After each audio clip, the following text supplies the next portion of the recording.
अस्सलाम वालेकुम, खुश आमदीद, भली करे आया जी आया नु वश अद के बखैर रागले। नया दिन के साथ मैं हूँ सैयद फैसल करीम और मैं हूँ सबा शेख। नया दिन एक खुशगवार दिन का आज़म लिए ताज़ा एहसास नई तमन्नाओं के साथ हाजिर हैं। आज भी हम आपके लिए लाए हैं कई मौज़ूआत। अब खाने में मसाले और चटनियों का इस्तेमाल तो हर कोई करता है, ये ना हो तो खाना खाना नहीं लगता। लेकिन अब इन जायकों में क्या जिद्दत आई है, इस पर भी हम बात करेंगे। तो जनाब, लड़कियां आगे बढ़ रही हैं, कामयाब हो रही हैं, अपना लोहा मनवा रही हैं। कोयटा की तलबा ने असिस्टेंट कमिश्नर का इम्तिहान पास कर लिया है। शो में इनकी कामयाबी पे भी आज हम बात करेंगे। और कमाल ही हो गया, पाकिस्तानी छा गए, तेज रफ्तारी से कमाने लगे हैं।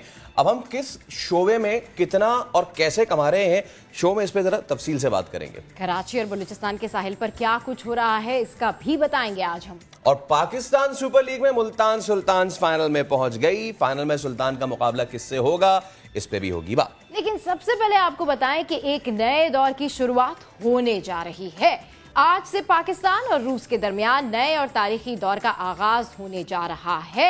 माजी की तलखियां भुलाकर नए दौर का आगाज करें, अवाम के चेहरों पर खुशियां सजाएं। प्राइम मिनिस्टर इमरान खान बड़ा मिशन लेकर मॉस्को पहुंच चुके हैं। एयरपोर्ट पर रूस के नायब वजीर खारजा ने उनका इस्तकबाल किया।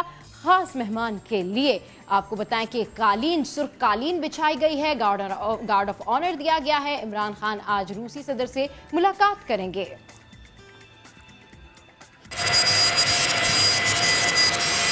पाक रूस ताल्लुकात में नए दौर का आगाज। पाकिस्तानी वजीर आजम का 23 साल बाद दौरा रूस। वजीर आजम इमरान खान मॉस्को पहुंच गए। खुसूसी एयरबेस पर वजीर आजम और काबीना अरकान का इस्तकबाल रूसी नायब वजीर खारजा ने किया। रेड कारपेट वेलकम किया गया। वजीर आजम इमरान खान को गार्ड ऑफ ऑनर पेश किया गया। इमरान खान होटल में आइसोलेट रहने के बाद जुमरात को रूसी सदर से 1-on-1 मुलाकात करेंगे। हर बार की तरह इस बार भी समा बाजी ले गया। लम्हा ब लम्हा हर खबर सबसे पहले नश्र की। Let's go to the ground zero now. हमारे नुमाइंदे अब्बास शब्बीर मॉस्को में मौजूद हैं। अब्बास, अस्सलाम वालेकुम। आज के दिन के हवाले से तो हम आपसे बात करेंगे ही, लेकिन गुज़िश्ता रात क्या कमाल कवरेज की है सर आपने। मतलब समा जो है वो छा गया है पूरी तरीके से। बाकी जगहों पे भी जो है वो हमारी तमाम तरजीदें चल रही थी, तो सबसे पहले तो उसके लिए मुबारकबाद। कल के रिसेप्शन कैसा देखा आपने, कैसा एनवायरनमेंट रहा, क्या इस्तकबाल रहा, जरा बताइए।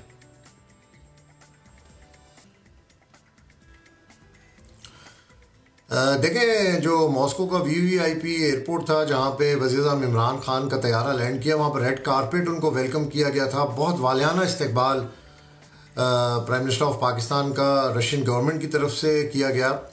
आज एक अहम दिन है, बड़ा मसरूफ़ दिन है। अभी से पहले जो हमने एक रिपोर्ट चलाई जिसमें पुतिन और इमरान खान की क्या चीज़ें मुश्तरका हैं, ये बड़ा एक अहम पॉइंट है। और सबसे अहम बात यह है कि इमरान खान ने इस्लामी फोबिया के हवाले से जब आवाज़ उठाई तो रशियन प्रेसिडेंट पुतिन सबसे पहले लीडर थे जिन्होंने इमरान खान की इस आवाज़ को एक्नॉलेज किया। तो ये बामी मुश्तरका चीज़ें जो हैं ये एक दूसरे को करीब लेकर आती हैं, और यही वजह बनी कि इमरान खान ने दौरा रशिया उनका पहले से शेड्यूल था, लेकिन कोविड की वजह से ये दौरा थोड़ा सा डिले हुआ और अब उन्होंने एक्सेप्ट किया और गुज़िश्ता रात वो रशिया पहुँचे हैं। आज बड़ा मसरूफ़ तरीन दिन गुजारेंगे। ये एक पैराडाइम डिप्लोमेटिक टाइज के अंदर एक बहुत बड़ा मूव होने जा रहा है कि आज रशियन प्रेसिडेंट और prime minister of Pakistan Imran Khan 1-on-1 मुलाकात करेंगे, जिसमें स्पेशली अफगानिस्तान इस वक्त मेन इशू है। तालिबान के हवाले से बातचीत और इस खिते में अमन व अमान के हवाले से प्राइम मिनिस्टर ऑफ पाकिस्तान और रशियन प्रेसिडेंट के दरमियान अहम बातचीत होगी। यूक्रेन का इस वक्त मसला काफ़ी गर्म है, उस पर भी आज दोनों के दरमियान बातचीत होगी। सबसे पहले प्राइम मिनिस्टर ऑफ पाकिस्तान 11 बजे अपने होटल से निकलेंगे जहां पर वो गुज़िश्ता रोज़ पहुंचे थे और कोविड प्रोटोकॉल्स के बाद वो आइसोलेशन में थे। आज 11 बजे वो निकलेंगे और सबसे पहले वो जाएंगे उस जगह पर जहां पर वर्ल्ड वॉर 2 के जिन जानबाजों ने अपनी जानों का नजराना पेश किया था, उसके फुटेजेस भी हमने 3 दिन पहले जिस दिन हम मॉस्को पहुंचे थे हमने बड़े डिटेल उसके फुटेजेस दिए थे। बड़ा एक तारीखी और ज़बरदस्त मकाम है पूरी बर्फ है वहां पर, और जो सोल्जर्स वहां पर ड्यूटी दे रहे हैं देखने के काबिल है कि बिल्कुल वो स्टैचू की तरह खड़े हैं। आपको इस तरह लगेगा नहीं कि वो इंसान है या स्टैचू है। आज प्राइम मिनिस्टर वहां पर जाएंगे, वहां पर गुलदस्ता रखेंगे। उसके बाद प्राइम मिनिस्टर रेड स्क्वायर जाएंगे। उसके फुटेजेस भी हमने आपको दिए थे और हमारी टीवी स्क्रीन के ऊपर एक्सक्लूसिवली वो फुटेजेस भी चल रहे हैं। वहाँ पर सदर पुतिन और वज़ीर आज़म इमरान खान की मुलाकात होने जा रही है। इस मुलाकात की नज़रें जो है इस वक्त पूरी दुनिया इस मुलाकात पर नज़रें जमाए बैठा है। स्पेशली कल भी हमने इस हवाले से बात की थी कि इंडिया को बड़ी तकलीफ़ है आज की इस मुलाकात से। और वहाँ पर जो रेड स्क्वायर में मुलाकात होगी पुतिन और इमरान खान के दरमियान, उसके बाद वफूद की सतह पर भी उसी जगह पर बातचीत होगी जिसमें कुछ MOU साइन होंगे। पाकिस्तान रशिया गैस पाइपलाइन के हवाले से हम कह सकते हैं कि एक नए दौर का आगाज़ होने जा रहा है। रशियन प्रेसिडेंट के साथ मुलाकात में बिजनेस को किस तरीके से फ़रोग देना है रशिया और पाकिस्तान के दरमियान, ये भी इसके मुस्तकबिल का तायुन अच्छा, भी अब्बास, जिस तरह से आप बता रहे हैं कि MOUs भी साइन होंगे होंगे और दीगर आम इश्यूज पर भी गुफ्तगू होगी और पड़ोसी मुल्क भारत की नजरें भी इस पर लगी हुई हैं विजिट के ऊपर, तो जो दीगर खित्ते के ममालिक हैं उन ममालिक की जो नजरें हैं वो भी इस विजिट के ऊपर है, उन ममालिक के ऊपर और दीगर जो हमारे डिप्लोमेटिक टाइज हैं उस पर कितना इम्पैक्टफुल होगा ये विजिट? देखें, इस खिते के लिए बहुत ज़्यादा इम्पैक्ट होगा इस मुलाकात का। जैसे आपने बताया, मैंने बताया कि पूरे खिते की नज़रें जो हैं वो इस वक्त इस मुलाकात के ऊपर जमी हुई हैं, इस दौरे के ऊपर जमी हुई, क्योंकि अफ़गानिस्तान की सूरत हाल भी बहुत अजीब सी है। एक वहाँ पर इंसानी अलमिया जन्म ले रहा है। यूक्रेन की सूरत हाल भी बड़ी ख़राब है। तो इस खिते में अमन के लिए इस मुलाकात को बड़ा अहम करार दिया जा रहा है। इस मुलाकात के बाद जो कि रेड स्क्वायर के अंदर होनी है, उसके बाद प्राइम मिनिस्टर एक बड़ी यादगार जगह पर जाएंगे। एक तारीखी मस्जिद है, इस्लामिक सेंटर है, जहाँ पर प्राइम मिनिस्टर को दावत दी गई है खुसूसी तौर पर। कोई भी सरबराह मुमलिकत यानी प्राइम मिनिस्टर जो है वो पाकिस्तान का 23 साल के बाद रशिया का दौरा किया है और रशियन हुकूमत के मेहमान बने हैं। बड़ा वार्म वेलकम है, बड़ा वार्म है। जो तहफ़्फ़ुज़ात थे पाकिस्तान और रशिया के गुज़िश्ता कुछ अरसों में, अब वो तहफ़्फ़ुज़ात भी दूर होने को जा रहे हैं। जो बर्फ़ है वो पिघलने को जा रही है। उसके बाद बिज़नेस कम्युनिटी से मुलाकात वज़ीर आज़म की बड़ी अहम है, क्योंकि जो रशिया में मुकीम पाकिस्तानी बिजनेसमैन हैं उनकी नज़रें भी आज की इस मुलाकात पर है कि किस तरह इस वीज़ा रजीम को थोड़ा सा नरम किया जाए, क्योंकि वीज़ा पाकिस्तान और रशिया के दरमियान थोड़ा सा सख्त है। जो बिजनेस कैटेगरी के अंदर वीज़ा है उसको किस तरीके से इजी किया जाए, किस तरीके से नई इन्वेस्टमेंट्स यहाँ पर की जाए। फिर गैस पाइपलाइन एक बहुत बड़ा इशू है, ये पाकिस्तान के लिए बड़ा अहम है। हमाद अजहर यहाँ पर मौजूद हैं। मोहित यूसुफ कौमी सलामती के हवाले से जो इस वक्त खिते की सूरत हाल है वो भी पूरी ब्रीफिंग लेकर यहाँ पर आए हुए हैं और यहाँ पर इस मुलाकातों में वो ब्रीफ करेंगे। तो अहम मुलाकातें होने जा रही हैं। उसके बाद इंटरेक्शन भी है मीडिया के साथ भी। प्राइम मिनिस्टर ऑफ पाकिस्तान की मुख्तसर सा दौरा है, रात को ही प्राइम मिनिस्टर जो हैं वो वापस पाकिस्तान के लिए रवाना होंगे। तो मैं समझता हूँ कि मुख्तसर दौरा है, लेकिन ये एक अहम दौरा है जो कि कुछ ही देर बाद शुरू होगा जब prime minister of Pakistan Imran Khan अपने होटल से निकलेंगे दौरा बहुत और रशियन प्रेसिडेंट के गेस्ट बहुत होंगे, सारे जहाँ पर MOUs पे follow साइन by भी होने lunch जा भी रहा है। है। फाइनेंशियल जो है मामलात जो है उनकी तरफ भी बड़ी नज़रें हैं, ट्रेड की तरफ बड़ी नज़रें हैं। अब्बास, क्योंकि आप ये चीज़ कवर करते रहे, मैं चाहूँगा कि थोड़ा सा हमारे देखने वालों को बताएं कि ये जो बर्फ़ है ये एक दिन में नहीं पिघली है। पोस्ट कोल्ड वॉर जो भी मामलात रहे वो आपको बहुत बेहतर पता है। उसके बाद एकदम बेहतरी आई। सबसे पहले मिलिट्री टाइज में जब ड्रुज़बा जो मिलिट्री एक्सरसाइजेस थी वो हुई, उसके बाद फिर सरगई लारोव आए और उसके बाद फिर ये सारी चीज़ें जो हैं अब ये मुमकिन हो पाई हैं। मैं चाहूँगा इस पर भी थोड़ी सी आप हमारी रहनुमाई करें।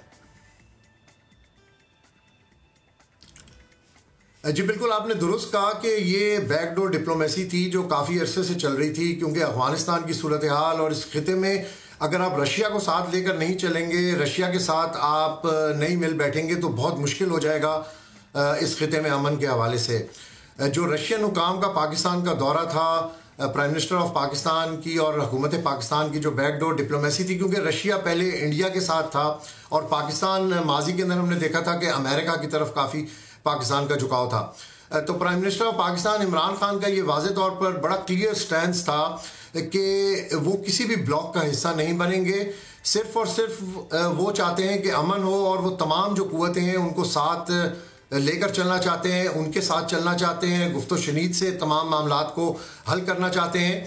तो मैं समझता हूँ कि prime minister of Pakistan Imran Khan का जो रशिया का विजिट है ये एक अहम संग मील है और एक ये टर्निंग पॉइंट हम इसको कह सकते हैं। अहम संग मील, टर्निंग पॉइंट खित्ते की सिचुएशन के हवाले से बहुत ही अहम दौरा होने जा रहा है। बहुत शुक्रिया अब्बास आपका।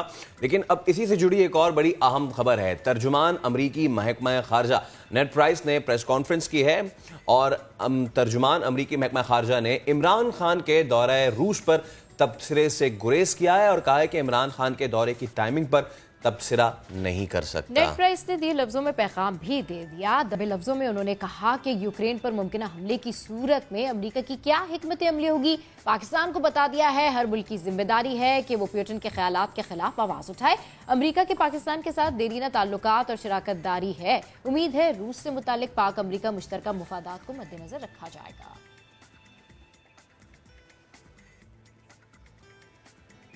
तो वजीर आजम इमरान खान तो रूस के दौरे पर हैं और दूसरी जानिब यहाँ अपोजिशन उनकी हुकूमत को घर भेजने पर सोच विचार कर रही है।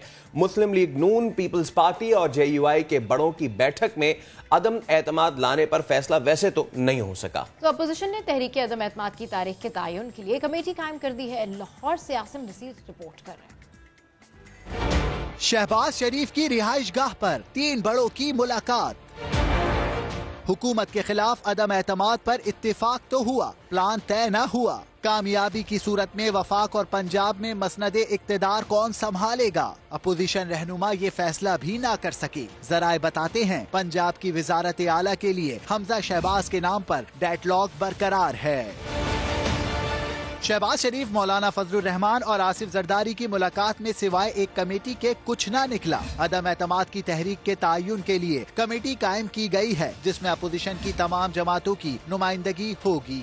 मुलाकात के बाद मुश्तरका एलामिया जारी किया गया जिसमें कहा गया है कि अवाम पर महंगाई का अजाब नाजिल है जो नाकाबिले बर्दाश्त है। अवाम को महंगाई से निजात दिलाने के लिए इस हुकूमत का घर जाना लाजिम है। कैमरामैन और साथी रिपोर्टर मोहसिन बिलाल के साथ आसिम नसीर, समा, लाहौर। तो इमरान खान के खिलाफ तहरीक अदम एतमाद का मैच सुपर ओवर में पहुंच गया है। नंबर गेम पूरा करने के लिए अपोजिशन की इधर उधर भाग दौड़ जारी है। मुफाहमत का पैगाम, साथ चलने का अज़म लिया। अपोजिशन रहनुमा मुलाकातों पर मुलाकातें कर रहे हैं। तो इस हवाले से हम आपको बता रहे हैं कि इमरान खान के खिलाफ तहरीक अदम एतमाद का मैच सुपर ओवर में दाखिल हो चुका है। अब हो ये रहा है कि नंबर गेम पूरा करने के लिए अपोजिशन जो है वो इधर से उधर भाग दौड़ कर रही है। कहीं मुफाहमत के पैगामात दिए जा रहे हैं, कहीं साथ चलने का अज़म हो रहा है और अपोजिशन रहनुमा मुलाकातों पर मुलाकातें कर रहे हैं और हम आपको ये रिपोर्ट दिखा रहे हैं। की तमाम जमातों ने इस बात पर इत्तेफाक किया है अदम एतमाद लाएंगे। मुकाबला शुरू हुआ और गेम के आगाज में ही आसिफ जरदारी मुफाहमत की गेंद लेकर आगे चले। गिले शिकवे भुलाकर शहबाज शरीफ के कैंप में जा घुसे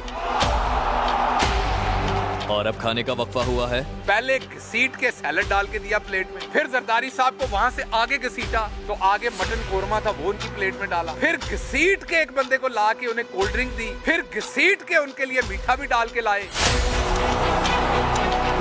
मुफाहमत का पैगाम मरियम को भी पहुंचाया। एक दूसरे के सामने अदब से सर झुकाया। शहबाज ने बिलावल और मरियम को मिलवाया। दिल जुड़ गए। जरदारी मुफाहमत का डब्बा उठाए फिर दौड़े नजर आए। शहबाज शरीफ के घर से निकले तो चौधरियों के दर चले आए। इधर हुकूमती इत्तेहादी भी दौड़े लगा रहे हैं। MQM वाले पहले मौलाना से मिले, चौधरियों से भी राब्ते बढ़ाए, फिर शहबाज के दर भी हो आए।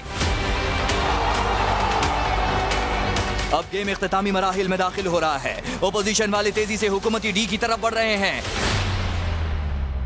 फजल रहमान मिले शहबाज शरीफ से, शहबाज शरीफ मिले चौधरी शुजात से, चौधरी शुजात से ही फजल रहमान भी जा मिले, फिर शहबाज शरीफ आगे बढ़े और आसिफ जरदारी से जा मिले। और अब ओपोजिशन गोल करने को तैयार लगती है, मगर अदम एतमाद हिट करने में इंतजार किस बात का है? क्या सबसे मिलकर भी नंबर गेम पूरा नहीं हुआ? 0 + 0 हमेशा 0 होता है। अब नया दिन में यहाँ पर वक्त हुआ है एक ब्रेक का। ब्रेक के बाद जब वापस आएंगे तो मजीद चीजें आपके साथ डिस्कस करेंगे।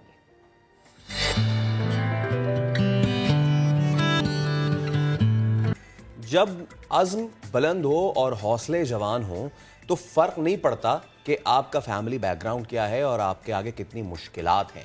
यही तो सच साबित कर दिखाया है एक ड्राइवर की बेटी ने कि जिन्होंने बलूचिस्तान पब्लिक सर्विस कमीशन के इम्तिहान में अव्वल पोजीशन हासिल की है और असिस्टेंट कमिश्नर बन गई हैं। क्वेटा की मसीही बरादरी से ताल्लुक रखने वाली मारिया शमून ने पीसीएस में 3 मरतबा नाकामी के बावजूद हिम्मत नहीं हारी। और इससे सबक ये मिलता है कि इंसान को मोटिवेशन जो है वो हमेशा अपने साथ रखनी चाहिए और हर नाकामी के बाद मजीद उनकी जानिब से मेहनत की गई। बिलाखिर जिस मंजिल पर वो पहुंचना चाहती थी पहुंच गई। पहली अक़लियती खातून ऑफिसर का एजाज पाने पर मारिया शमून और वालिदैन खुशी से सरशार हैं। इस हवाले से रिपोर्ट कर रहे हैं नूरुल आरफीन।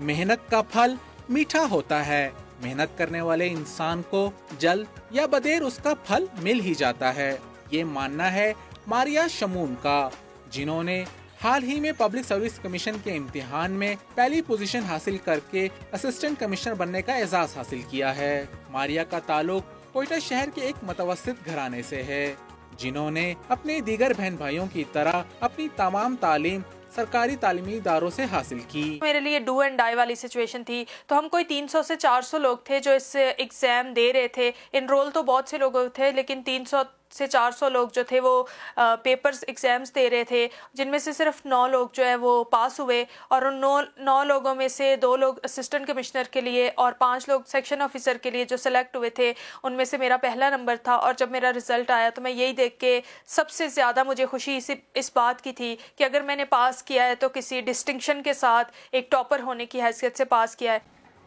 मारिया का कहना है कि उनके वालिद शमून मसीह क्वेटा डेवलपमेंट अथॉरिटी में ड्राइवर थे, जो 2016 में रिटायर हो गए। वालदा भी मुलाजमत किया करती थी। कम आमदनी के बावजूद वालिदैन ने 8 बच्चों को अच्छा पढ़ाने की हर मुमकिन कोशिश की। नाकामियों के बावजूद वालिदैन ने हमेशा हौसला बढ़ाया। अपने वालिदैन के बारे में अगर आपको बताऊं, उनकी मेहनत और काविश जो उन्होंने हमारे लिए की, तो क्योंकि मेरे बाप एक ड्राइवर था और ना उनकी इतनी तनख्वाह थी, 600 रुपये से उन्होंने शुरू किया था, और मेरी माँ एक स्कूल में एक छोटी सी जॉब करती थी उनकी सपोर्ट करने के लिए। तो हमारे माँ बाप के पास क्योंकि इतनी ना सैलरी थी ना इतने अखराजात अफोर्ड कर सकते थे, तो फिर उन्होंने इतने कम रिसोर्सेज में, इतने कम तनख्वाह में सिर्फ यही सोचा कि वो बच्चों की तालीम पर लगाएंगे। मतलब हमारे वालिदैन ने हमारे लिए ये सब कुछ तो नहीं किया, ना अच्छे कपड़े, ना अच्छा खाना, ना अच्छा रहने की जगह भी नहीं थी, क्योंकि हमारे पास पहले एक ही कमरा होता था और उसी में हम 8 बहन भाई और मेरे वालिदैन, और उसी के साथ एक छोटा सा किचन होता था। वहीं पे हमें पढ़ना होता था, वहीं पे हमें सोना होता था। तो हमारे लिए पढ़ाई में ये भी बहुत बड़ी मुश्किल थी कि हमारे लिए पढ़ने के लिए कोई अच्छी जगह भी नहीं थी। मारिया शमून के वालिदैन भी बेटी की कामयाबी पर इंतहाई खुश हैं और फख्र महसूस कर रहे हैं। सबसे बहुत अच्छा रिस्पांस मिला है, हमारी कम्युनिटी से भी और लोगों से भी, हमारे ख़ानदान से भी। बड़ी फ़ख्र की बात है ये हमारे लिए, अपनी बेटी के लिए, उसकी कामयाबी के लिए हम बहुत खुदा का शुक्र अदा करते हैं। मेरे तकरीबन सब बच्चे मतलब गवर्नमेंट जॉब पे हैं और खुदा का शुक्र है कि 17 में हैं ज़्यादातर, और ये खुदा ही करने वाला था। हमने तो ना किसी को सिफारिश की, ना किसी को पैसा दिया है, बच्चों ने अपनी काबिलियत पे सब कुछ किया है। मसीही बरादरी से ताल्लुक रखने वाली पहली खातून असिस्टेंट कमिश्नर अपनी कौम और दुखी इंसानियत की खिदमत करने का जज्बा रखती हैं। मारिया शमून ने सीएसएस में 3 और पब्लिक सर्विस कमीशन में 2 बार नाकामी के बावजूद हिम्मत न हारी, मेहनत जारी रखी और मुकाबले के इम्तिहान में पहली पोजीशन हासिल करके अपने वालिदैन का सर फख्र से बुलंद कर दिया। कैमरामैन जफर बलोच और जुनैद अकबर के साथ नूरुल आरफीन, समा, क्वेटा। तो हमारे साथ इस वक्त मौजूद है Maria Shamoon. Welcome to the show. आपसे आपकी कामयाबी के बारे में जानेंगे। मारिया, कैसा लग रहा है आपको इस कामयाबी के बाद? जी मैं बहुत खुश हूँ। आखिरकार मेरा वो ख्वाब जिसके लिए मैं इतनी मेहनत करती रही वो मुझे हासिल हो गया, और मेरे माँ बाप की मेहनतों का सिला उन्हें मिला है। तो मैं यही कहना चाहूँगी कि मैं बहुत खुश हूँ, और वो जो मेरी जहनी और दिली फीलिंग्स हैं उनको शायद मैं अल्फाज में बयान भी ना कर सकूँ। अच्छा, पीसीएस करते हुए किन मसाइल का सामना रहा आपको? जहाँ तक मसाइल की बात है, एक सबसे बुनियादी बात तो यही है कि मेरी अच्छी स्कूलिंग नहीं थी और यहाँ पर रहते हुए मेरे पास अच्छे टीचर्स नहीं थे, जो बात मैं बार बार कहती हूँ, अच्छी लाइब्रेरीज़ नहीं थी। एक लाइब्रेरी तक जाने के लिए ही मुझे 1 घंटा लग जाता था, यहाँ से पहले बस में जाना, फिर आगे से पैदल चलना, तो उस आने जाने में मैं बहुत ज़्यादा थक जाती थी। लेकिन उससे भी बढ़कर जो मुश्किलात मुझे साइकोलॉजिकल मुश्किलात, जो फेलियर्स के बाद मुझे अपने आप को खड़ा रखना, अपने आप को हौसला देना और अपने घर वालों का सामना, अपने दोस्तों का सामना करना, क्योंकि जैसे ही CSS का PCS का रिजल्ट आता है तो वो खबर तो जंगल में आग की तरह होती है, और हर शख्स जब आपसे पूछता है कि क्या बना आपके रिजल्ट का, और बार बार लोगों को ये बताना कि आप नाकाम हो गए हैं, तो आप फेल हो गए हैं, तो ये एक बहुत बड़ी मतलब मेरे लिए शर्मिंदगी बनती थी कि मैं कैसे लोगों को जवाब दूंगी। और बार बार लोग शायद यही समझते होंगे कि आपको मेहनत करनी नहीं आती, आप में इतने स्किल, आप में इतनी कैपेबिलिटी नहीं है कि आप कामयाब हो सकें। फिर लोगों का सामना करना, अपने आप को खड़ा रखना उस जगह पे। तो मैं समझती हूँ कि नाकामियों के बाद, हर नाकामी के बाद मैंने सीखा है, और जो मुश्किलात का मुझे सामना करना पड़ा वो अच्छे टीचर्स नहीं थे, अच्छे इंस्टीट्यूशंस नहीं थे, अगर थे तो बहुत महंगे थे, हाई फीसेस थी जिनको शायद मैं अफोर्ड नहीं कर सकती थी। अच्छे सरकारी स्कूलों से पढ़ने की वजह से मैं इतनी शार्प स्टूडेंट भी नहीं थी कि मैं इंग्लिश को बहुत जल्दी हैंडल कर लेती, तो उस मामले में मुझे काफ़ी मुश्किलात का सामना रहा, लेकिन लगातार मेहनत के बाद मैंने इसे आखिरकार हासिल कर लिया। सही।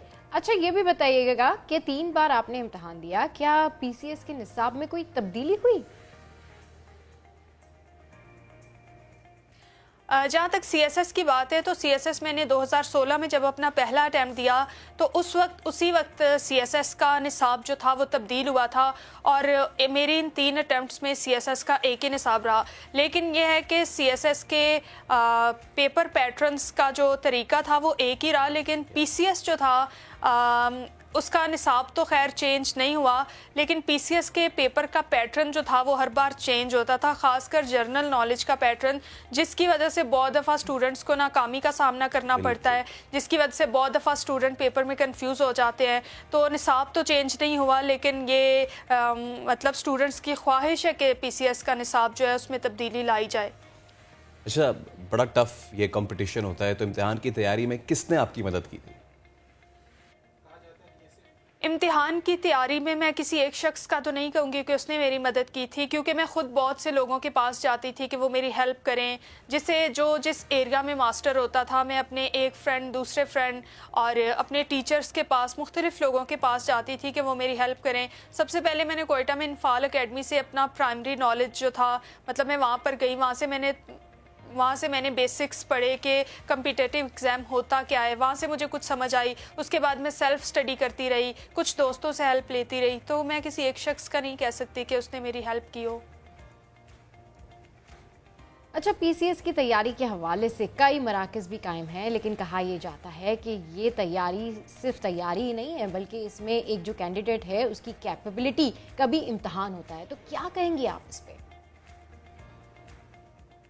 बिल्कुल, ये बात हकीकत है कि सिर्फ अकेडमीज़ पे बंदा डिपेंड नहीं कर सकता, और अगर अकेडमीज़ पे ही डिपेंड करना होता तो हज़ारों की तादाद में हर साल लोग अकेडमीज़ में जाते हैं, लेकिन हज़ारों की तादाद में कामयाब नहीं होते। और बहुत से ऐसे भी हैं जो बगैर अकेडमी के जो है वो CSS को या PCS को पास कर लेते हैं। तो ये आपकी सेल्फ़ कमिटमेंट पे, ये आपके अपने इरादे पे बहुत मुनसर है कि आप किस तरह दिल लगा कर मेहनत करते हैं। और अगर आपने अकेडमी में जाकर भी आपका इरादा पुख्ता नहीं है, आपका अज़म पुख्ता नहीं है कुछ हासिल करने का, तो अकेडमी आपको कामयाबी का यकीन नहीं दिला सकती। लेकिन आप घर में बैठकर, एक कमरे में बैठकर, अगर आप अपने इरादे में, अपने ख्वाब के पीछे अपने आप को मारते हैं और अपने आप को खर्च करते हैं, आपकी कमिटमेंट सच्ची है, तो आप ज़रूर जो है उसे हासिल कर लेंगे। तो ये बात अकेडमीज़ पे डिपेंड नहीं करती, लेकिन अकेडमीज़ आपको गाइड ज़रूर करती हैं, आपको डायरेक्शन ज़रूर देती हैं, लेकिन कामयाब होने के लिए आपका सेल्फ़ एफर्ट जो है वो सबसे ज़्यादा जो है इस मामले में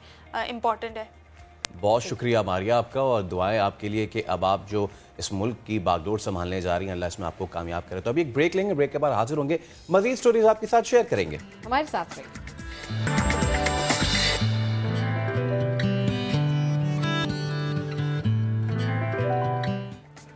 वेलकम बैक।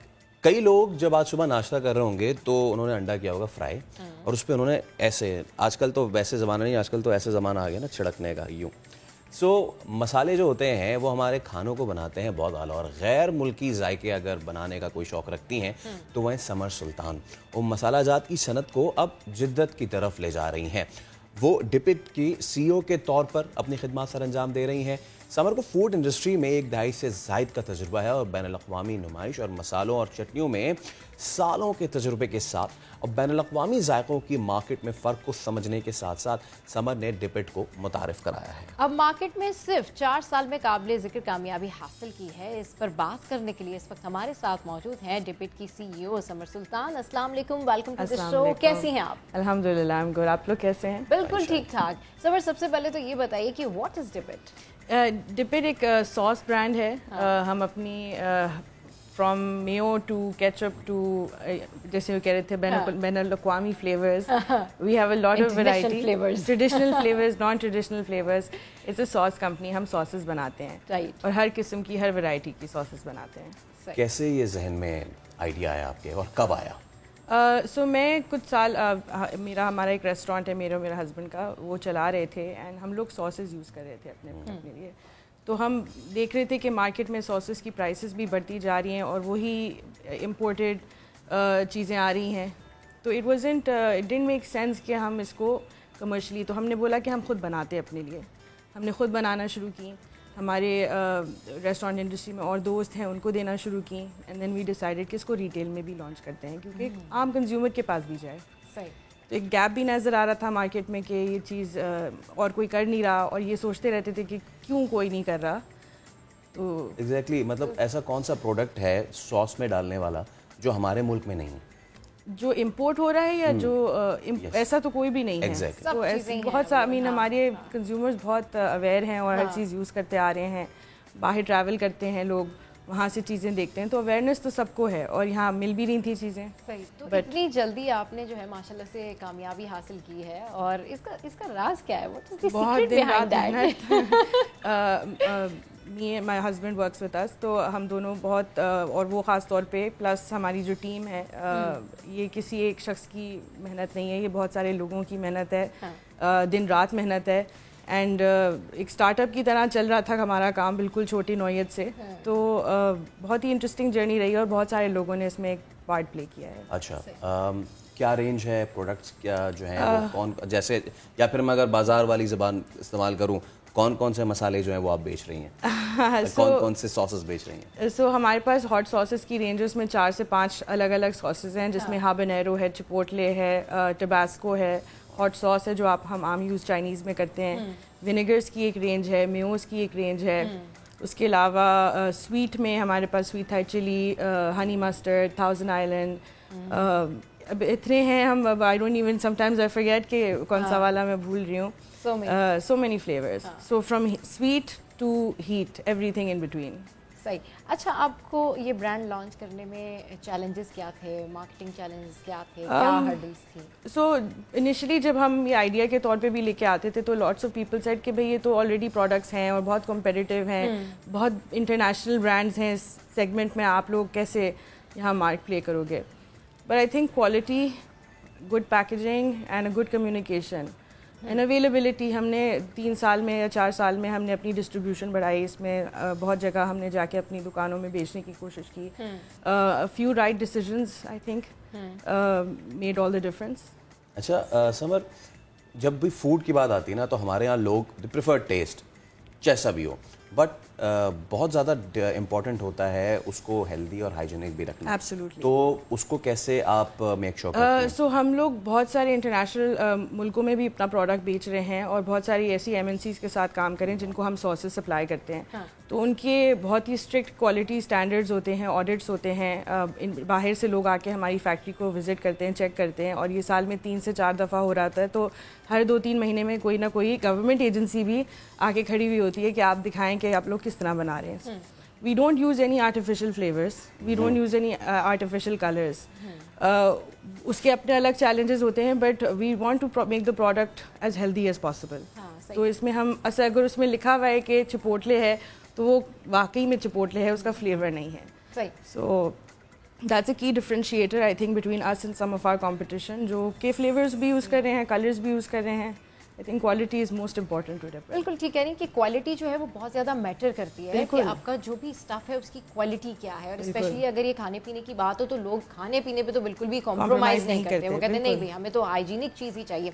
अच्छा ये बताइएगा कि अब जाहिर सी बात है माशाल्लाह से यू आर डूइंग ग्रेट, तो इंटरनेशनली भी इस चीज़ को रिकग्नाइज़ कराने के लिए कि जी डिपिट जो है एक पाकिस्तानी प्रोडक्ट है और इतना ज़बरदस्त काम करी है, तो इंटरनेशनली इसको रिकग्नाइज़ कराने के लिए मज़ीद क्या फ्यूचर प्लान्स हैं, क्या कर रही हैं? सो जिन मार्केट्स में हम अभी ऑलरेडी अवेलेबल हैं वहाँ पे हम ऑब्वियसली मेन स्ट्रीम मीडिया पे तो अभी टीवी ऐड इस तरह की तो कोई चीज़ नहीं कर सकते, बट वहाँ पे जो सोशल मीडिया इन्फ्लुएंसर्स हैं, ब्लॉगर्स हैं, उनको यूज़ करते हुए डिजिटल एज अ प्लेटफॉर्म को यूज़ करते हुए वहाँ एडवर्टाइजिंग करें और अपना वर्ड ऑफ माउथ से प्रोडक्ट आगे लोगों तक पहुँचाएँ। अच्छा समर, पाकिस्तानी जो टेस्ट बड्स हैं उनको, उनकी जो थर्स्ट है उसको क्वेंच करने के लिए आपने क्या फॉर्मूला अपनाया? बिकॉज अगेन वही वाली बात है, हमारे यहाँ लोग खाने को प्रेफर करते हैं, हाइजीन को प्रेफर नहीं करते, और कई मरतबा तो like I don't want to mention but still जो वो ठेले वाली चीज़ें होती है उसमें तो वो पता नहीं केचप होता भी है या नहीं भी होता है। सो आपने पाकिस्तानी टेस्ट बड्स को कैसे आइडेंटिफाई किया? I think what I understood, मैंने ये समझ लिया, आई थिंक हम सब ये समझते हैं कि हम वैरायटी चाहते हैं ज़िंदगी में, ठीक है? वही केचप हम कब तक, मतलब my father was eating ketchup you know, तो उसमें कोई अगर नई कोई चीज़ ऑप्शन ही नहीं था पहले या उस प्राइस पॉइंट पे ऑप्शन नहीं था तो लोग कैसे ट्राई करते? हमारा मकसद ही ये है कि हम एक ऐसी अफोर्डेबल चीज़ बनाएं जो एक आम शख्स भी इस्तेमाल करे और वो भी ओह ये भी कोई नई चीज़ है, यू नो। समर मोस्टली हम ये देखते हैं कि हम कोई भी अगर फूड ले रहे होते हैं उसके साथ हमें केचप हम चाहिए होती है, हम केचप खा रहे होते हैं, अगर वो टेस्टी नहीं है तो सबसे पहले आप कहते हैं नहीं यार ये देखिए कि किस तरह से ये बनी हुई है, शायद ये केचप इतनी अच्छी नहीं है, उसके इंग्रेडिएंट्स इतने अच्छे नहीं होते। तो टेस्ट का आना, हाइजीन का रहना, ये बड़ा मैटर करता है लोगों के लिए कि आप जो भी फूड ले रहे हैं उसकी क्वालिटी भी अच्छी है और कम से कम उसके अंदर जायका भी बहुत अच्छा हो। और जायके की जहाँ सब बात कर रहे हैं तो बहुत सारे ऐसे फ्लेवर्स हैं जो हम एक्चुअली काफ़ी सालों से खा रहे हैं, जैसे हमारा पेरी पेरी एक फ्लेवर है जो कि पाकिस्तान में तकरीबन 20 साल पहले इंट्रोड्यूस हुआ था, और आप कहीं भी चले जाएं पूरे पाकिस्तान में आपको बड़ी नहीं तो छोटी बोतल मिलती है। So we felt like there are these सब प्रोडक्ट्स, जैसे बारबेक्यू है वो भी बहुत लोगों के घरों में खाया जाता है, तो ऐसा नहीं है कि हम लोग खाते नहीं हैं और चीज़ें, बट इसमें भी और एडिशंस हो सकते हैं। अच्छा, क्या आपने ऑब्वियसली तो मास्टर्स के लिए सोचा है, लेकिन एक हमारी नीश मार्केट भी है, the people who go for diet things, तो उस तरीके की तरफ आपने अभी सोचा है या अभी वो एक्चुअली वो उसका पोर्टफोलियो का हिस्सा खुद ही बन गए, क्योंकि मैंने आपको जैसे बताया कि हम अपने में आर्टिफिशियल कलर्स ये नहीं डालते, तो उसी तरह जैसे जो हमारी हॉट सॉसेस हैं उनमें शुगर एडेड नहीं है, और हम we have a range of vinegars. आजकल मैं बता रही थी किसी को कि कीटो में यूज होता है कि you don't want any additional sugar, आप चाह रहे होते हैं कि बिल्कुल वो शुगर फ्री हो, तो उसमें हमारी सारी हॉट सॉसेस चल जाती हैं। So it's great for people on diets. Great for people. अच्छा ये बताइए कि सिर्फ सॉसेस हैं या दीगर भी इंग्रेडिएंट्स हैं और भी वो है स्टफ? मेयोज हैं हमारे पास, mayonnaise is a big category in Pakistan, and हमें लगा कि अच्छा प्रोडक्ट यहाँ बन सकता है। एक मेयो इज मस्ट। ये सारी बातें करें, हमारी एपेटाइट इंक्रीज हो रही है सुबह सुबह कर रहे हो या कोई और चीज़ कर रहे हो ना।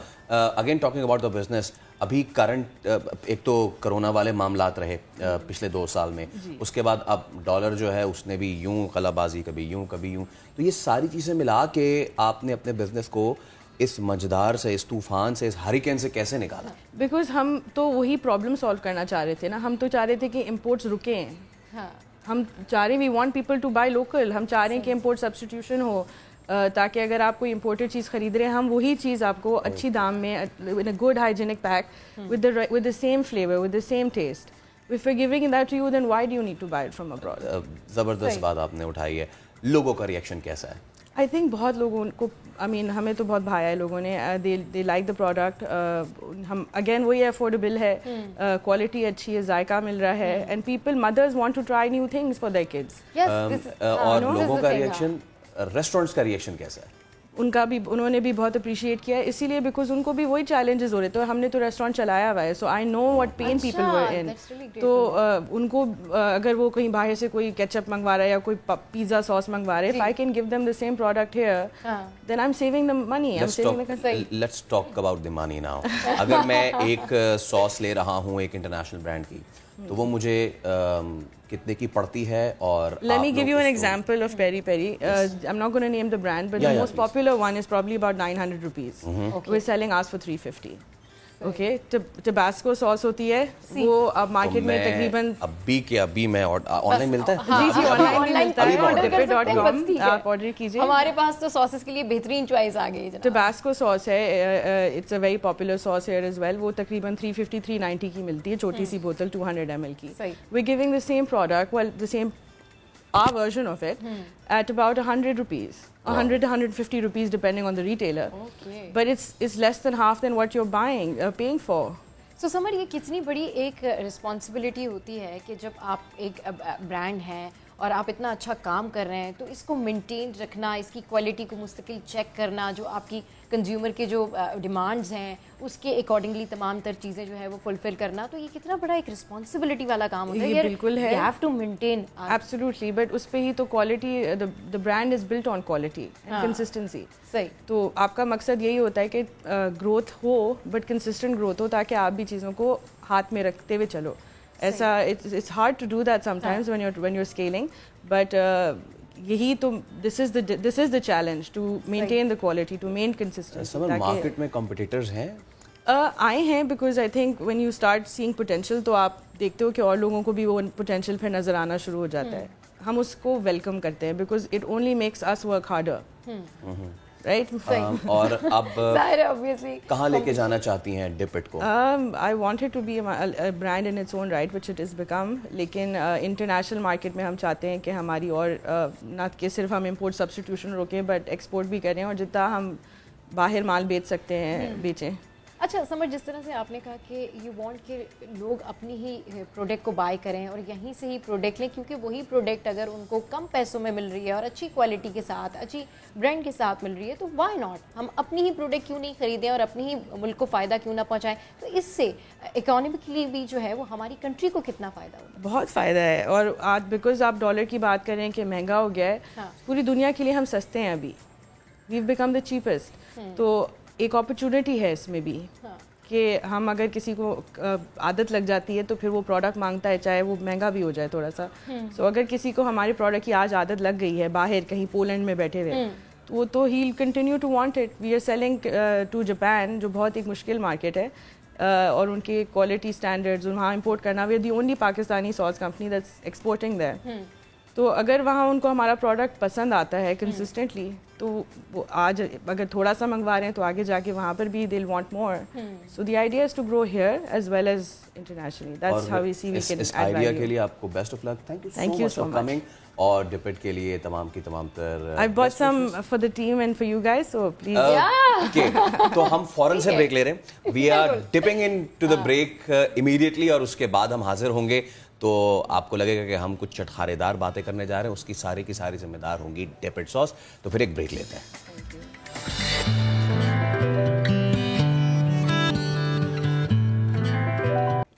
कराची के इलाके लियाकताबाद कासिमाबाद में गैर कानूनी तामीरात की भरमार है। 50 गज की जमीन पर 6 मंजिला इमारत तामीर कर दी गई। सिंध हाई कोर्ट ने SBCA हुक्काम पर बरहमी का इजहार करते हुए फौरी कार्रवाई का हुक्म दे दिया है। बात करेंगे अपने नुमाइंदे इरफानुल हक से। इरफान, बरहमी भी हो गई और गिराने के अहकामात भी दे दिए गए हैं, लेकिन ये बताइए कि जिस वक्त ये 50 गज पे 6 मंजिला बन रही थी इमारत, उस वक्त हुक्काम कहाँ थे? देखिए, बस अदालत ने भी यही सवाल किया है SBCA हुक्काम से कि जब ये इमारतें बन रही होती हैं उस वक्त ये अफसरान आंखें बंद करके बैठे होते हैं, और जब कोई शिकायत आती है अदालत के पास तो उस वक्त फौरी आकर सर हिलाते हैं कि ठीक है, हम कार्रवाई करने के लिए तैयार हैं। आज अदालत को बताया गया कि ये जो प्लॉट नंबर 213 है, यहाँ पर 120 गज का ये मकान था, जिसे काट के, यानी 100 गज के मकान को काट के 2 प्लॉटों में तकसीम किया गया और 6 मंजिला इमारत खड़ी कर दी गई है और गैर कानूनी तौर पर ये इमारत बनाई गई है। दरख्वास्त गुजार जो अहले इलाका में से एक हैं, उनका ये कहना है कि ये इस तरह गैर कानूनी तामीरात से जो अतराफ के मकानात हैं वो भी मुतासिर हो रहे हैं। अदालत ने न सिर्फ बरहमी का इज़हार किया है बल्कि फौरी कार्रवाई का भी हुक्म दिया है। DG SBCA और दीगर हुकाम को हिदायत की है कि ये गैर कानूनी इमारत गिराई जाए और आइंदा समात पर इसकी तफसीलात और तफसीली रिपोर्ट और जो प्रोग्रेस रिपोर्ट है वो भी अदालत में पेश की जाए। बहुत शुक्रिया इरफान। इस्लामाबाद हाई कोर्ट ने कौमी एहतसाब ब्यूरो के अफसरान की तरक्कियों से मुताल्लिक केस में हुक्म के बावजूद हुकूमती जवाब जमा न आने पर बरहमी का इजहार किया है। जस्टिस तारिक महमूद जहांगीरी ने आइंदा समात पर एडिशनल सेक्रेटरी कानून को तलब कर लिया है। इसकी मजीद तफसीलात जानते हैं समा के नुमाइंदे शहजाद अली से। जी शहजाद, केस में क्या कार्रवाई हुई? जी बिल्कुल, नैब अफसरान की तकरीरों से मुतल्लिक केस की समाअत में इस्लामाबाद हाई कोर्ट बरहम नजर आई। जस्टिस तारिक महमूद जंगीरी ने एडिशनल सेक्रेटरी को कानून को तलब कर लिया है। अदालती इक़दामात के बावजूद जवाब जमा न कराने पर वज़ारत कानून बताए क्यों खिलाफवर्जी की, ऐसा कहा गया है अदालत में, जिस पर जो है वो नैब की जानिब से कहा गया कि हमारा जवाब तैयार है, आज ही जमा करवा देंगे। इस्लामाबाद हाई कोर्ट ने नैब अफसरान की तकरीरों से मुतल्लिक केस की समाअत जो है वो 2 हफ्तों के लिए मुलतवी कर दी है। नैब अफसर फाहिम कुरैशी की जानिब से नैब में तरक्कियों को इस्लामाबाद हाई कोर्ट में जो है वो चैलेंज किया गया था, जिस पर जो है वो आज यहाँ पर समाअत हुई। जी ठीक है, अपडेट करने के लिए शुक्रिया शहजाद अली। उधर अपोजिशन के हुकूमती इत्तेहादियों से राब्तों के बाद अब इत्तेहादियों के आपस में राब्ते होने लगे हैं। सरबरा MQM खालिद मकबूल सिद्दीकी और अमीनुल हक ने मोनिस इलाही को टेलीफोन किया है, तो फिर अब होने लगे हैं राब्ते। अपोजिशन के हुकूमती इत्तेहादियों से राब्ते के बाद इत्तेहादी भी अब आपस में राब्ते करने लगे हैं और सरबरा MQM खालिद मकबूल सिद्दीकी और अमीनुल हक ने मोनिस इलाही को टेलीफोन किया है। अपोजिशन के हुकूमती इत्तेहादियों से राब्तों के बाद इत्तेहादियों का आपस में हुआ है राब्ता और ये राब्ता हुआ है MQM रहनुमाओं का काफिले के रहनुमाओं से। तो कुछ बात कर लेते हैं हम PSL के हवाले से। Multan Sultans Pakistan super league के फाइनल में पहुंच गई है। क्वालिफायर में लाहौर कलंदर्स को 28 रन से शिकस्त दे दी। इस पे हम बात करेंगे। सीनियर स्पोर्ट्स तजियाकार मिर्जा इकबाल बेग हमारे साथ मौजूद हैं। मिर्जा भाई अस्सलाम वालेकुम, गुड मॉर्निंग। बड़ा ही ज़बरदस्त मैच हुआ कल और बिल्कुल नज़र नहीं आ रहा था कि एक ही वक्त में ये मैच पूरा एक पलटा खा जाएगा, कभी इस पलड़े कभी उस पलड़े, लेकिन आखिर में मुल्तान सुल्तान्स एक बार फिर फाइनल में। क्या कहेंगे? सुबह खैर फैसल आपको भी और सबा को भी। और मसला ये है कि मुल्तान सुल्तान ने बड़ी प्लान जो है वो तरीके से मैच खेला। आप देखें कि रिजवान इतना स्लो खेले, उन्होंने विकेट को देख लिया था कि इस विकेट पर लंबे स्ट्रोक्स नहीं लग सकते, इसलिए वो सिंगल डबल्स पर कंसंट्रेट करते रहे और दूसरे एंड से रायली रॉसो जो थे वो मार लगाते रहे। हालांकि स्कोर इतना ज्यादा नहीं था और सबको पता था कि लाहौर कलंदर्स की बैटिंग का तमाम तर दारोमदार फखर जमान पर है। जब वो चलते हैं तो लाहौर कलंदर्स चलती है। कल भी उन्होंने जो रन बनाए 63 रन, तो अब आप अंदाजा लगा लेंगे सबसे ज्यादा 584 रन इस टूर्नामेंट में फखर जमान ने बनाए और उनके आउट होने के बाद गोया चरागों में रोशनी न रही। और फिर जिस तरीके से उनकी विकेटें गिरी हैं और खास तौर पर रिजवान का दहानी को बाद में लाना, इनिंग्स के आखिरी लम्हात में लाना, वो जो था मुझे लगता है कि वो टर्निंग पॉइंट साबित हुआ। वरना लग यही रहा था कि अगर फखर जमान खड़े रहे तो वो यकीनी तौर पर इस विकेट पर लाहौर कलंदर्स को फतह से हमकिनार करा सकते। लेकिन एक चांस है अभी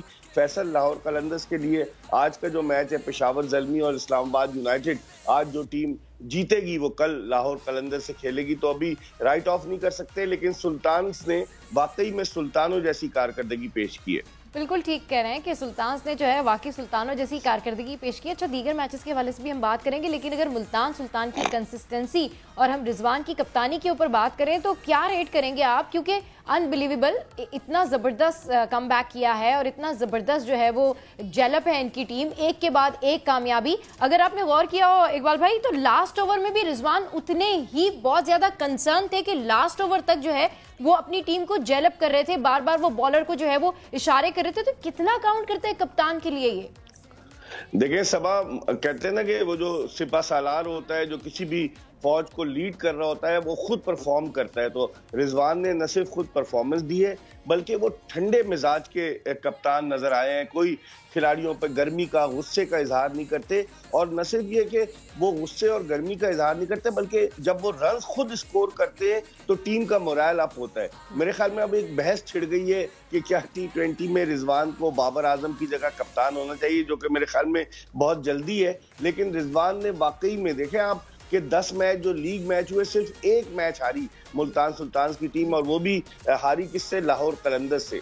और रिकॉर्ड उन्होंने बनाया कि कभी किसी PSL में इतने 9 लीग मैचेस कोई टीम नहीं जीती। तो मैं समझता हूँ पिछले साल भी रिजवान ने जो कप्तानी की, जिसकी वजह से फाइनल में इन्होंने पेशावर ज़ल्मी को हराकर पहली मर्तबा चैंपियन बनने का एजाज हासिल किया, और इस मरतबा भी बड़ी ज़बरदस्त कप्तानी की है। लेकिन फैसल और सबा एक ख़ास चीज़ इस PSL के हवाले से ज़रूर मैं जिक्र करूँगा कि आज तक जब से 2016 से PSL शुरू हुई है, दिफाई चैंपियन अपने एजाज़ का दिफा करने में नाकाम रहा है।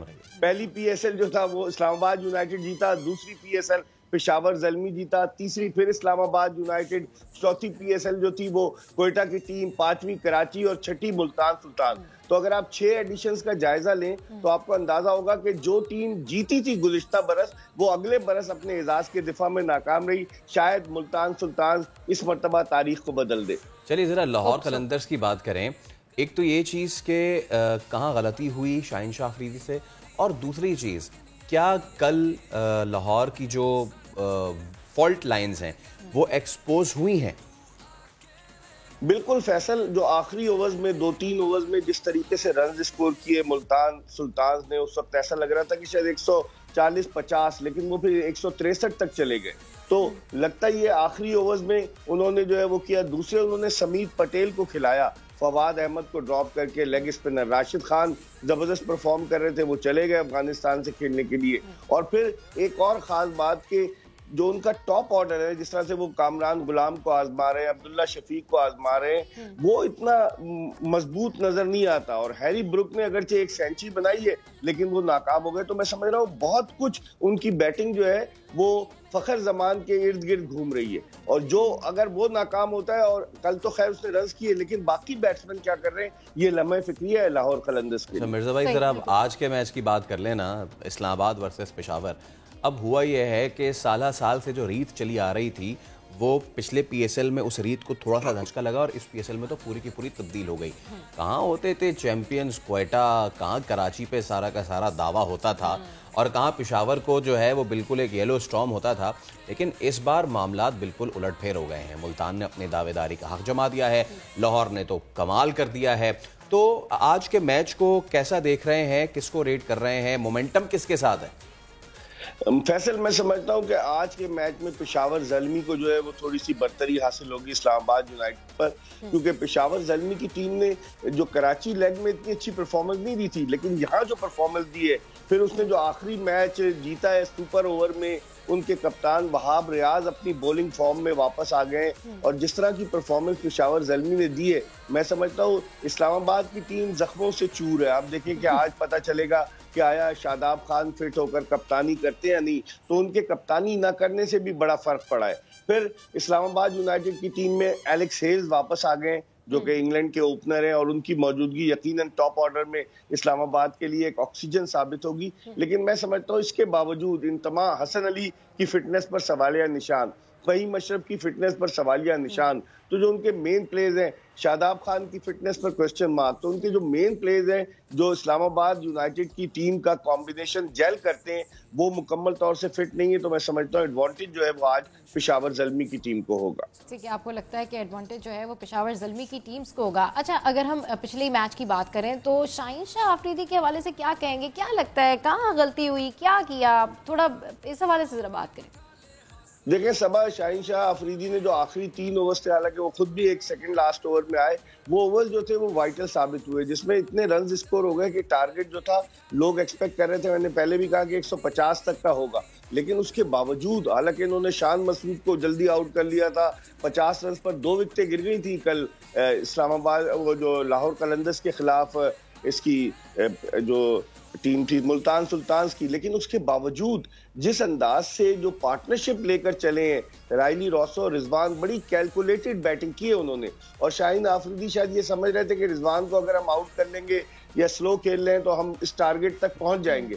यही गलती हुई जो बॉलिंग के आखिरी चेंजेस थे। और फिर मैं समझता हूँ एक लेग स्पिनर की कमी बड़ी शिद्दत से महसूस हुई। अगरचे कल इमरान ताहिर को 3 छक्के लगाए फखर जमान ने, लेकिन समीत पटेल जिनका ताल्लुक इंग्लैंड से, वो अपना पहला मैच खेल रहे थे, अगरचे उन्होंने अच्छी बॉलिंग की, लेकिन फर्क यहाँ नजर आया बॉलिंग में। और हारिस रऊफ बड़े महंगे साबित हो रहे हैं, उनकी बॉलिंग में कल वो बात नजर नहीं आई। और कब तक शाहीन आफरीदी अपने नातवा कांधों पर ये बोझ उठाएंगे अपनी टीम की बॉलिंग का। और हारिस रऊफ आजकल दीगर मामलात में बिजी है ना, तो शायद इस वजह से। अच्छा मिर्जा भाई, अब जरा थोड़ा फोकस शिफ्ट करते हैं पाकिस्तान ऑस्ट्रेलिया सीरीज पे।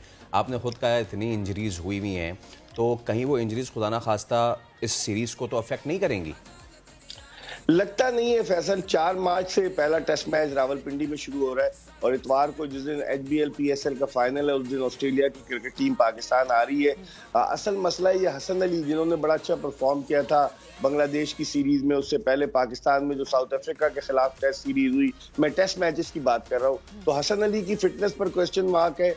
फहीम अशरफ को एज एन ऑलराउंडर खिलाते हैं, लेकिन अगर वो फिट नहीं हो तो ऑल्टरनेट होगा। फिर मोहम्मद नवाज जो है वो आउट हो गए। यासिर शाह की फिटनेस का मसला है, वो टीम में नहीं है। अब कल तो इन्होंने कहा है कि हम सरफराज को कैरी करेंगे ट्रेवल रिजर्व के तौर पर। अब देखते हैं कि आया ये लेग स्पिनर जाहिद महमूद को चांस देते हैं या नहीं, क्योंकि ऑस्ट्रेलिया में ये बातें हो रही हैं कि ऑस्ट्रेलिया के लिए पाकिस्तान जो है वो स्पिनिंग ट्रैक बनाएगा, क्योंकि उनकी फास्ट बॉलिंग बड़ी तगड़ी है, चाहे पैट कमिंस हो, मिचेल स्टार्क, जॉश हेजलवुड, तो शायद ये हो। लेकिन पाकिस्तान पर मेरे ख्याल में कोई फर्क इतना ज्यादा पड़ना नहीं चाहिए। सॉरी टू कट यू, और मुख्तसरन इसका जवाब दीजिएगा। आजकल के जमाने में ये फर्क पड़ता है कि हम क्या विकेट बनाए क्या विकेट ना बनाए? लोग प्रैक्टिस करते हैं इतनी, वो मेरे ख्याल से मानस लबिशन की वीडियो भी आई जिसमें अपने घर के कमरे में उन्होंने एक पिच बनाई हुई है और उसमें टेप वेप जोड़े हुए कि मैं स्लो विकेटों पे प्रैक्टिस करूंगा। पहली चीज। दूसरी चीज, ऑस्ट्रेलिया के पास कम अच्छे स्पिनर्स हैं क्या?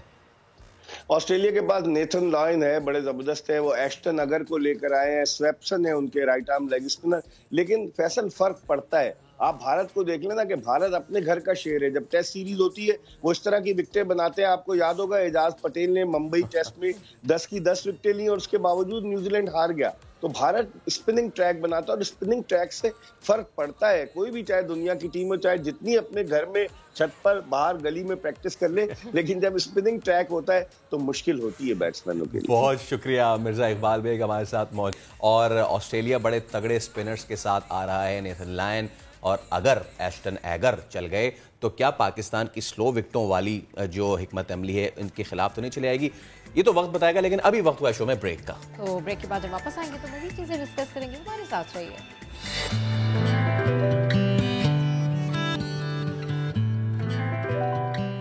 Welcome back. किस्मत के सितारों का हाल, महबूब आपके कदमों में, मन पसंद रिश्ता, किमाड़ी से कोरंगी और मलिर से मंगोपीर तक कराची की बेशतर शाहराहों पर ऐसे इश्तिहारात लिखे हुए मिलते हैं आपको दीवारों पर, जो कराची की खूबसूरती पर एक बदनुमा दाग है। लेकिन कुछ लोग ऐसे भी हैं जो इन दीवारों की किस्मत बदलना चाहते हैं। सादी अनकर सबा ऐसे ही एक शख्स से आपको मिलवा रही है।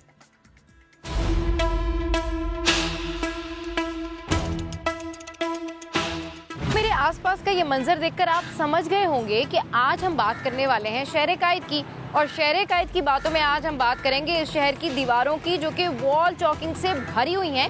लेकिन इस वॉल चॉकिंग के बजाय यहाँ पर अगर पेंटिंग की जाए, ग्रेफिटी आर्ट मुतारिफ कराया जाए तो कैसा रहेगा? और इसके लिए इस आर्ट को किसने मुतारिफ कराया है और इसके लिए ये आर्ट जो है कराची में कौन कर रहा है, आइए आपको मिलवाते हैं उनसे। मेरे साथ इस वक्त मौजूद हैं ग्रेफिटी आर्टिस्ट सैयद शीज। कैसे हैं आप? अल्हम्दुलिल्लाह, आप खैरियत से हैं? ठीक ठाक हैं? बिल्कुल, मैं बिल्कुल ठीक ठाक हूँ। और आप देख सकते हैं कि मेरे पीछे जो है एक वॉल है और बड़ी खूबसूरत सी वॉल है जो कि इन्होंने पेंट की है। तो इनसे जानते हैं, ये बताइए सही चीज़ कि ग्रेफिटी आर्ट बेसिकली है क्या? ग्रेफिटी आर्ट ये है कि यूरोपियन कंट्रीज़ में होता है ज़्यादातर। अब ये कराची में कुछ ग्रेफिटी आर्टिस्ट हैं, इसको कराची में लाने की कोशिश कर रहे हैं, पाकिस्तान में लाने की कोशिश कर रहे हैं। तो इसमें पॉजिटिव चीज़ ये है कि कराची की अगर आप दीवार को देखें तो यहाँ पर आमिल बंगाली मुफ्त मशवरे या फजूल किस्म के मशवरे लिखे होते हैं। तो ये एक पॉजिटिव चीज़ है कि अगर आप ग्रेफिटी आर्ट करें तो कराची का पॉजिटिव इमेज जाएगा और पाकिस्तान का पॉजिटिव। अच्छा, इस पे थोड़ी सी हम बात तो करेंगे, लेकिन जैसे आपने कहा कि यूरोप वगैरह में बहुत ज़्यादा इन है कि वहाँ पर ये ग्रेफिटी आर्ट होता है, तो ज़रा हमें बताएं कि ये ग्रेफिटी आर्ट जो है ये आम पेंट से कितना मुख्तलिफ है, इसकी क्या स्पेशलिटी है? इसमें आप सारे कलर्स यूज़ करते हैं और डिफरेंट पेंटिंग्स बनाते हैं। एक तो ये बड़ा कलरफुल है और इसको देख के बड़ा अच्छा लग रहा है, बड़ा ऐसा लगता है कि कोई जो वॉल है वो पेंट हुई है, बड़ी फैंटेसी सी फील होती है। तो ज़रा बताएं इसके बारे में, और प्रॉपर इसकी एजुकेशन कहाँ से ली जाती है, ट्रेनिंग कहाँ से की आपने, ये भी बताइएगा। अच्छा, ये कराची में तो अभी इसकी कोई ट्रेनिंग अकेडमी वगैरह नहीं है। इंशाल्लाह मेरा है इरादा कि कोई अकेडमी वगैरह बनाऊँ या ऑनलाइन क्लासेस दूँ। इसके अलावा ये है कि दूसरी चीज़, इसके कलर्स बहुत शार्प होते हैं तो और फौरी तौर पर हो जाता है। अगर जो भी डिज़ाइन हो आपका, फौरी तौर पर वॉल पर आप इम्प्लीमेंट कर सकते हैं इसको। मैं करके देखूं अगर आप माइंड ना करें तो?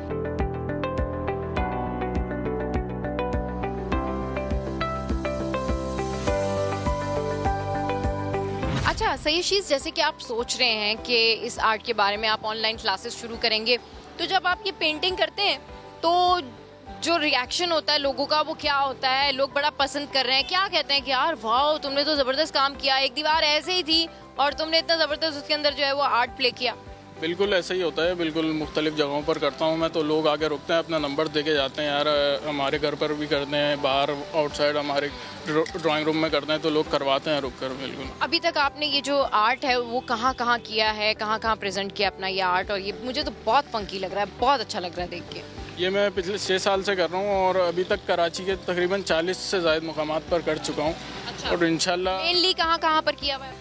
मेनली नाज़माबाद पर किया है और कराची नेशनल स्टेडियम पर ग्रीटिंग्स फ्रॉम कराची लिखा हुआ है। इसके अलावा डिग रोड पर किया हुआ है, गुलशन इकबाल में किया हुआ है। फिर हम लोग प्रॉपर परमिशन लेते हैं पुलिस स्टेशन से, फिर स्टार्ट करते हैं। चलिए जी, बहुत शुक्रिया सयशीज, आप बहुत अच्छा आर्ट वर्क कर रहे हैं। I really appreciate it, thank you very much.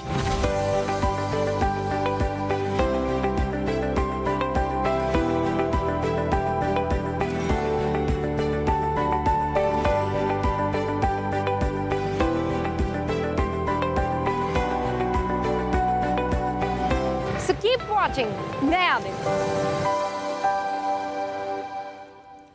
यहाँ आपको अपडेट करें रूस। फिलहाल इतना ही, कल फिर हाजिर होंगे नई टॉप स्टोरीज के साथ। देखते रहिए, पसंद करते रहिए, फॉलो करते रहिए नया दिन।